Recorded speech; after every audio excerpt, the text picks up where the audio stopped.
Alright. I am live. How do I see the chat? Nobody knows. Some of us don't understand how to use live streams. First, I figure out how to... Welcome to M Figures Out How to Use a Live Stream. How do I share? Oh Lord, alright. The beginning of a live stream is always a little chunky. How do you share these things?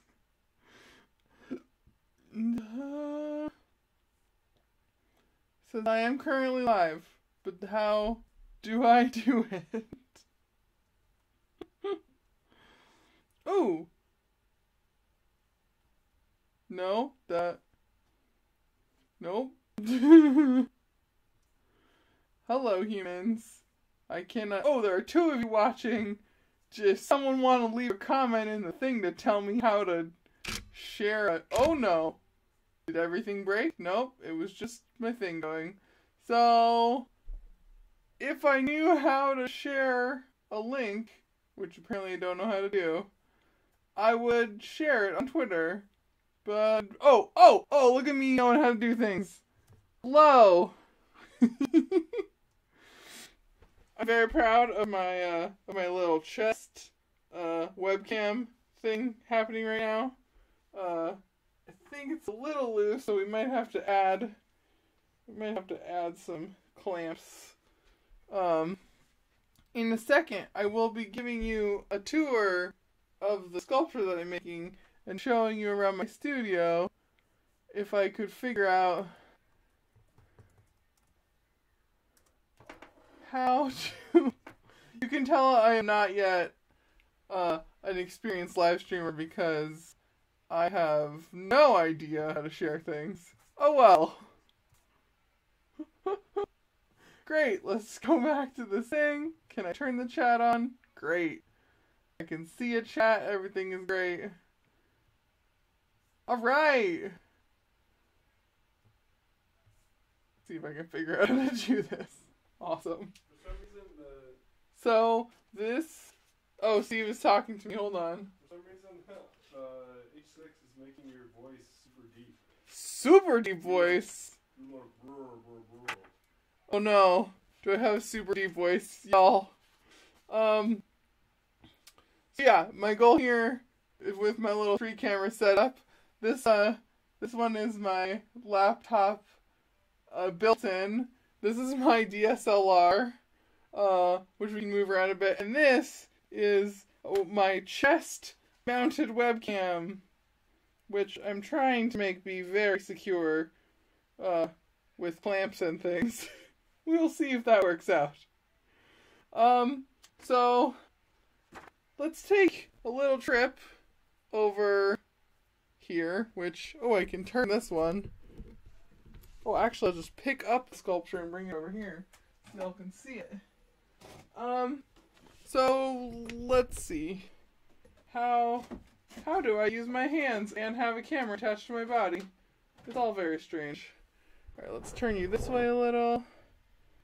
Yes. Live streams are fun because I have no idea what I'm doing. Okay. I have been working on a set of sculptures. The first one of which is this. Let's see if I can back up enough so you can see it. Let me see if I can get a preview so that I can see what you can see. Preview. There we go. So, oh yeah. So, let's see. Better focus. No idea if that's better. So I'm working on these sculptures where it's completely made out of paper. You can see here on the inside, it's completely made out of paper, and they're hollow paper skins. A lot of them are like very spiky with these ridges. And you can see here there's a wet patch here. So it's just paper and glue that make these forms. And I'm really interested in how a three-dimensional object can sort of arise stochastically out of the small interactions of how these paper things form. Maybe if I back up a little, you'll get an even better view of this piece. And this particular one is called A Big Important Emotion, a title given to it by Hart, my close friend. And it usually hangs on the wall like this. It recently got very run into by a certain Steve, and so it is in the damage, reduction, and repair mode. But I like this one a lot because it sort of looks like a hood and like a figure's face would be in here, and this area is quite dark. So this is the previous piece in this series, and let's use my chest camera here, over here, to look a little bit closer at the surface. So you can see here, looking at the surface, you might not be able to tell, but the surface is, it's actually quite heavy to hold in that position. The surface is lots and lots and lots of layers of glue. So the paper itself has become smoothed over. So there's some ridges here, like you'll see this little bump, but most of the sculpture is quite smooth and very silky because of like multiple layers of glue being poured over it. And I'm going to show you a bit about how this kind of sculpture is made in a second, after I give you a little tour of this one. And this paper is, you can see like all the different colors. I really liked this paper because of its flesh tones. Let me put this back down here on the floor so it can dry. Ooh, and I fell over. Because of its, it's associated with, skin tones. But the paper itself is actually, let me see, there's probably one over here. So, people are used to seeing big drawing pads like this. But the paper I'm actually using isn't from the drawing paper itself. It's from this hard cardboard backing, which is actually not cardboard. It's something called paperboard, which, if we look in my little close-up camera here, is multiple very thin layers of brown paper that have all been sort of adhered together with adhesive. So this is peeled into thinner layers and then made into, let me pull this out, it's my little storage bin under my working desk up here, made into these, let me put some over here for people to see, made into these sort of longer strips of raw material. The raw materials are, sort of shoulder width, just peeled over and over again. And you can see a little bit here. Let me see if I can get a focus this close. Probably not. But because it's sort of a laminated raw material, you can sort of get your nail in there and delaminate it into thinner and thinner strips. So this is the first process of treating the material, is just turning something like this into these thinner, skinnier bits. But some of this raw material is actually also turned into and I'll make one of these now. Oh, you're too low. There we go.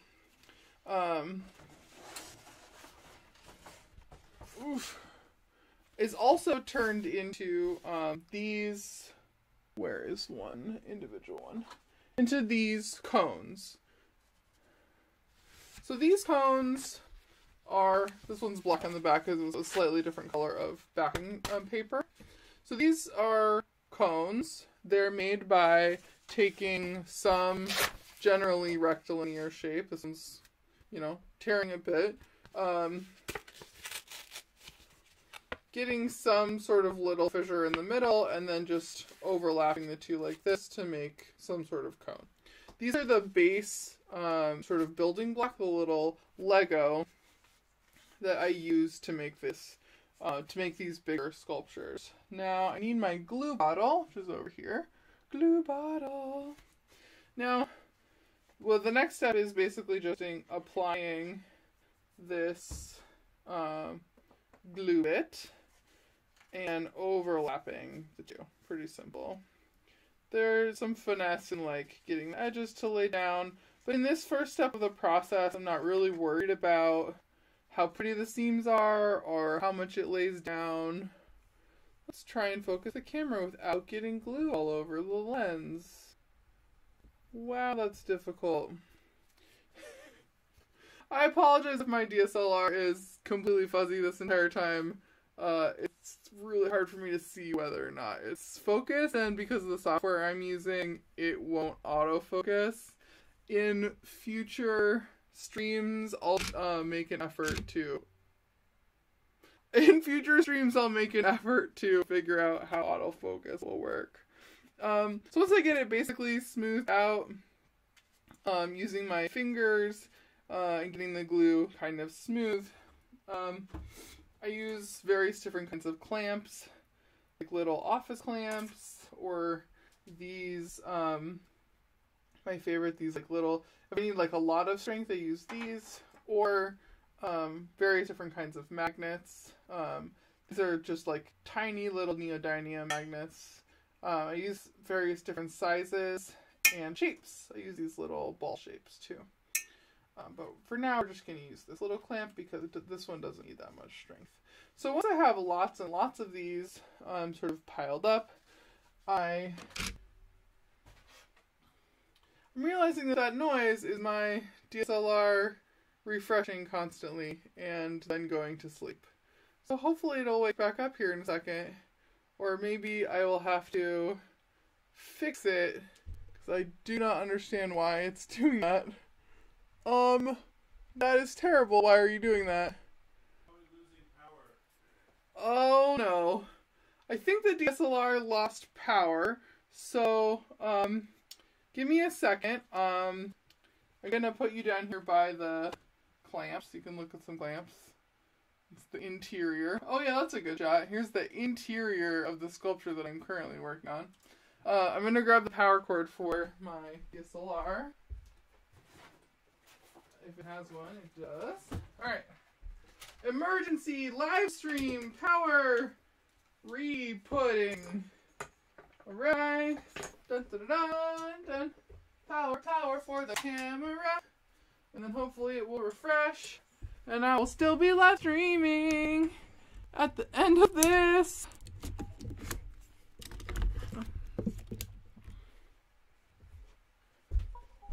Alright.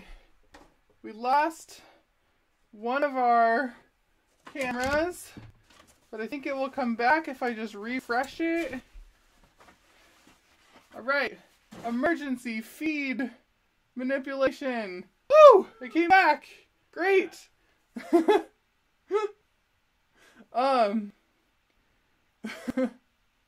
Eventually I will have this all set up better so that I can share it to the world. But I did not figure out how to do that, so... yeah, and apparently my voice is super bass. So, yeah, Hi, Trisha. Apparently the microphone is really working in my favor with my, trying to give me that sultry tones. Alright, let me, now that I have done emergency surgery to my live stream. Good to know. This is the first time I've done this, so good to know this camera is going to lose battery in the middle. Bad camera, bad. Okay, so we're going to move this one over a little bit so you can have a better view of what I'm doing. So, I'm going to give you a little tour. Let's hand hold this one for a second. So once these little cones are made and they're dry, I start like sticking them together. So this one is 2, and this is 2 little cones stuck together here.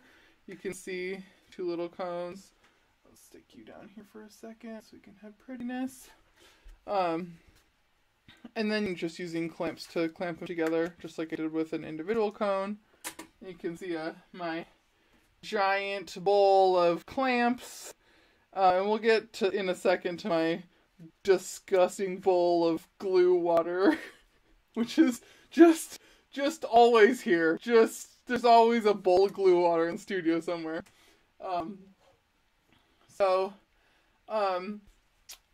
Once I have 2, and they sort of build up into more and more pieces.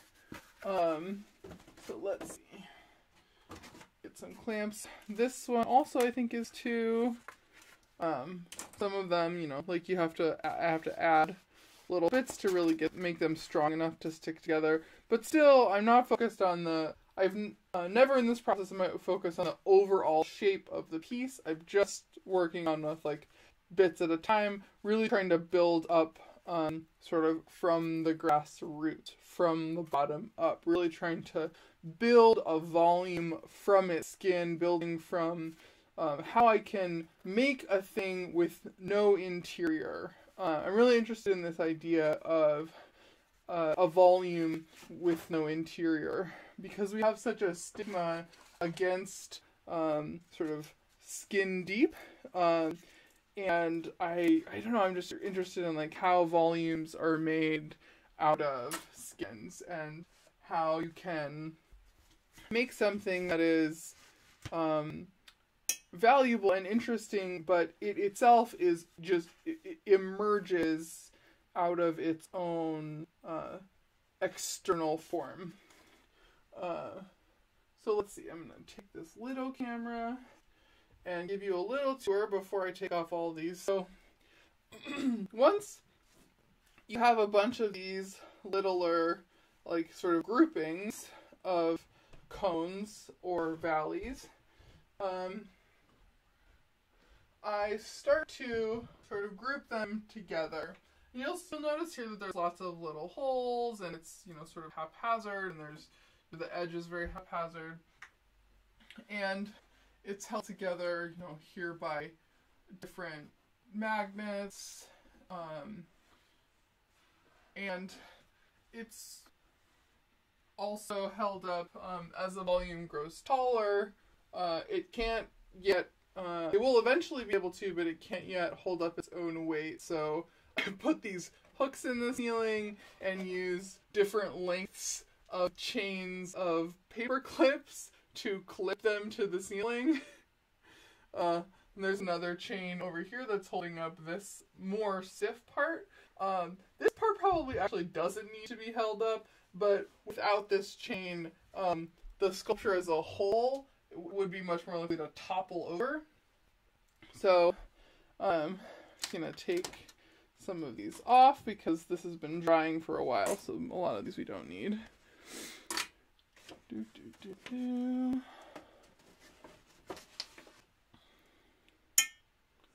Okay, so let me reattach you to my body and get you kind of settled, and then I can show you some of the work of attaching these new pieces to the form itself, and then also how the sort of strips, these more liquidy, very like soaked strips, how they come into building the overall sort of skin of the piece.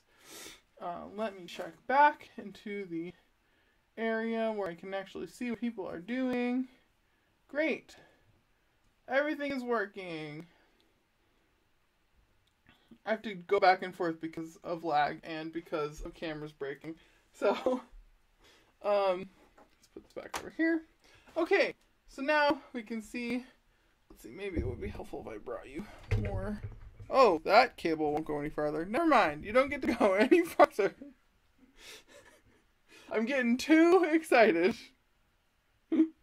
Too many things. Okay, so let's see. First, let's take off some magnets and a bunch of these clips so I can work on some of the strip pieces. And it's funny to me that I've been an artist for 10 years. I guess this 2018 is probably my 11th year of being an artist. And I have been making similar, not exclusively, but I've been making hollow skins for almost that entire time. I've made them in paper, I've made them in fabric, I've crocheted them, and I'm just really interested in all the different ways that this thing, I'm still, I think, working out why they are so fascinating to me. A lot of my original pieces, which you can see on my website at blinkpopshift.com, if you go to some of the earlier pages in the archive, all the way back to 2007, some of the pages in the archive are of things like Swellsay, which is a huge, like, I think it's the size of a sofa,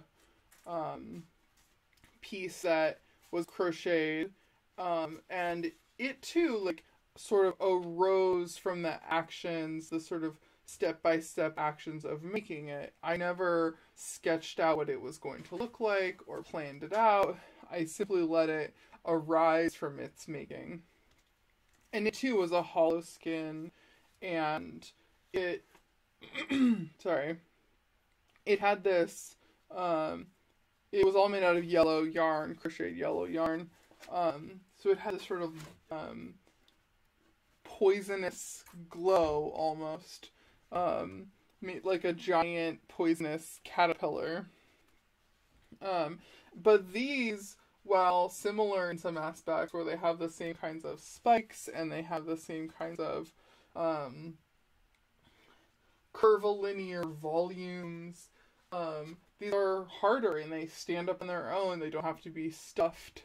But that same theme of a hollow volume that sort of makes itself is recurring in my work. And I think especially in the more emotional times of my life, and especially the more fraught health times, this theme continues to come up and continues to, like, reemerge in my artwork. And I'd like to think that, I'm going to point you up a little bit so you can see better. I'd like to think that, like, there is a direct connection between the experiences of my disability and this idea of, like, having an unseen force inside of my body, but still existing on the outside, and also this existing as a person whose part of my disability is losing my memory and losing like, power over my body. So there are some things that are related to that. Like, I relate to the ideas surrounding these pieces in relationship to my own three-dimensional form. But I think some of them are also related to my relationship to computer forms. How are, for example, how is a 3D object made in a computer? You are just really falling down. Why don't we try another method with you? How are 3D objects made in computers? And what is what is interesting about how they're made, and how do physical world behaviors and techniques and materials relate to the behaviors and the way that you make things in a computer? So, like, how does making a three-dimensional physical object relate to a three-dimensional physical object in a computer. The last set of these that I made were quite bright and colorful and exuberant, and I called them the Unscannables, and they, much more than this set, while related in their hollow voluminous, they were much more about, this idea about computers and their, the expectations of an object when they're made in the real world versus the expectations of an object when it was made in the virtual world. 1 second, I'll be right back. I'm gonna get my water bottle. In the meantime, look, there is a doggo. Doggo.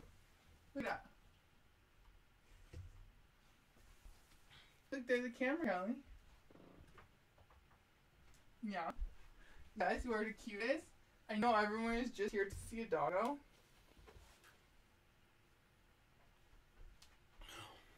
This is Callie. She is the bestest. Doggo. But yeah, and I don't have to just blabber on about the, aesthetic decisions behind my work.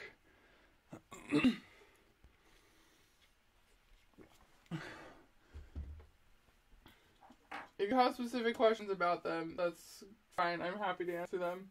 But one of the other things I wanted to talk about was live streaming in general. I'm really interested in how live streaming is totally blowing up. Live streaming has become something that is really common. People are really used to it. And it's really interesting that it's getting, it started in games, and I think it's still mostly thought of as something that gamers do, and that people watching it are more interested in watching people game. I think that there's, some privileged things involved in that, and some, can I get it on? Oh, apparently I can't talk and put magnets at the same time. But also there's aspects of watching professional athletes do the thing that they're the best at. And I was reading a recent Twitter thread by Kent Bai, who is the maker of the VR podcast Voices of VR, the podcast I've been on twice, and he was talking about the sort of changes in live streaming as it has become something that has inched beyond gaming, and sort of some of the aesthetic preferences of people. Ooh, I wonder if I can put you up here. I like this little mobile camera. It's quite nice. Oh, that's not a good shot, though. Some of the aesthetic preferences of people who are, really into watching people who live stream. And I am not a good gamer, and I'm not interested in live streaming myself like games, but I am really interested in the idea of live streaming and, how it changes me and my audience and how it changes, our relationship. And I would be really interested to know, if an audience will watch or participate in live stream content that is not sport related. If we take the idea that all games are some subcomponent of sport, and watching others play is, watching professionals play sport, does giving, people access to artists, does giving people access to studios, things like that, does it change the relationship between artists and audience? Because that's one of the things I'm most interested in my art practice right now. I've been developing augmented reality pieces where,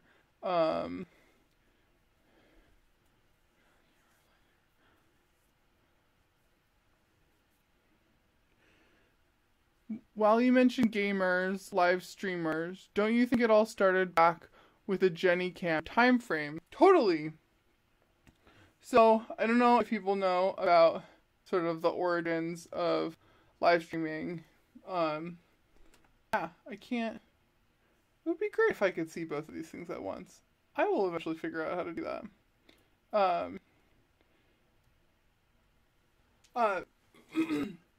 Of like watching women on the internet, basically like watching women talk on the internet. I was never like a big watcher of those things, so I should do more research on that. So yeah, like there used to be more. I guess there is still some now of like precedent of people who make other kinds of content. Like a good example would be like Grace Helbig and Mary Hart, who make lots of videos and then do live streams, and then those live streams become part of like their overall content creation. But that is less.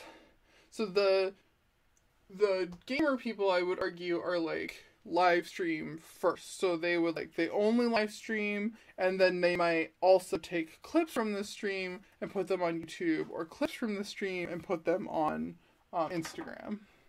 So yeah, I'm just like, I want to know more about like this evolution of live streaming on the internet and what you guys are interested in seeing, because I can do live streaming of VR and live streaming of AR, and I have a few live streamed, or I have one live streamed AR video on my channel, and from the HoloLens, and that was an interesting art experience, as a performer. So yeah, I guess what I'm saying is that I'm exploring different weird things, which is always what happens on this channel, right? Like, if you've been here long enough, you know that I change it frequently. And I think now part of what I really want to explore is how live streaming is different, and how live streaming can be an important tool for artists these days.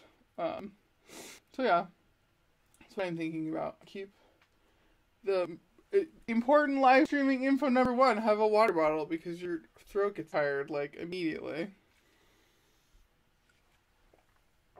So yeah, this is a sculpture I've been working on. I'm happy to show more of it when it's more thoroughly completed, or maybe when I get to the step where I pour when I pour glue all over the entire thing. And do more live streams. If you guys have ideas for things I could be live streaming, maybe I will just start doing it a bunch. Not doing games, showing you what I'm doing around the studio. Just live streaming from the studio as part of my daily art practice. Because I think that it will happen. I don't know what it will be yet, but I think that something interesting will happen, and I will try to get the mic working.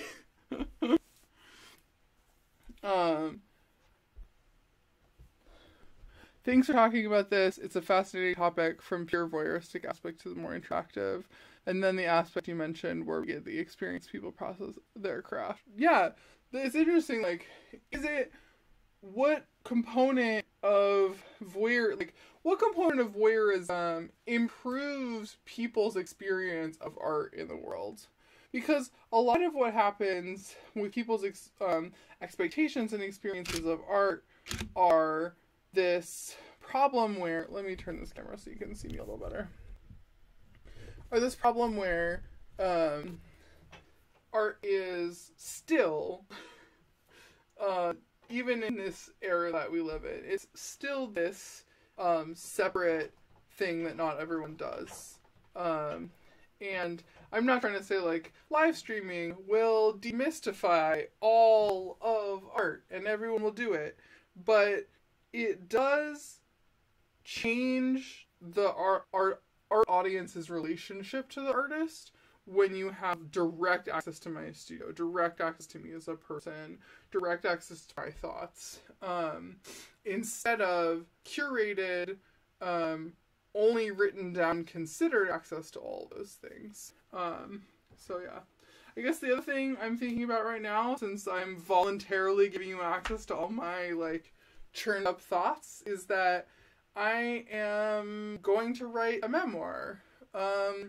It's going to be a speculative memoir, or it's currently in the process of being a speculative memoir. I have amnesia, and my memory doesn't last very long, so I am in the process of figuring out how to write a memoir about a life that I have forgotten.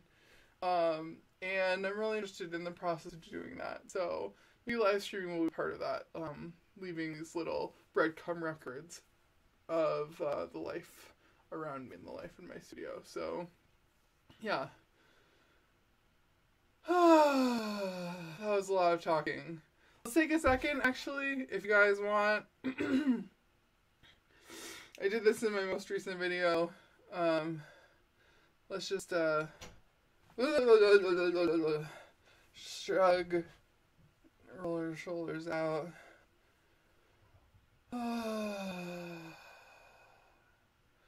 Before we end the live stream, just take a deep breath with me in through your nose, out through your mouth,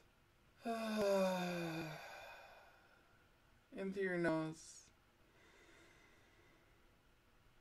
out through your mouth.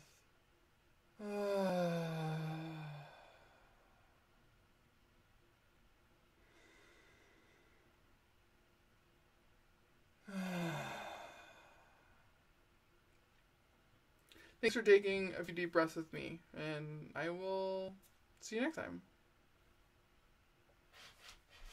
Now I have to figure out how to turn this thing off. How do I do that? Okay. Does anybody want to tell me how I turn it off? I literally don't know.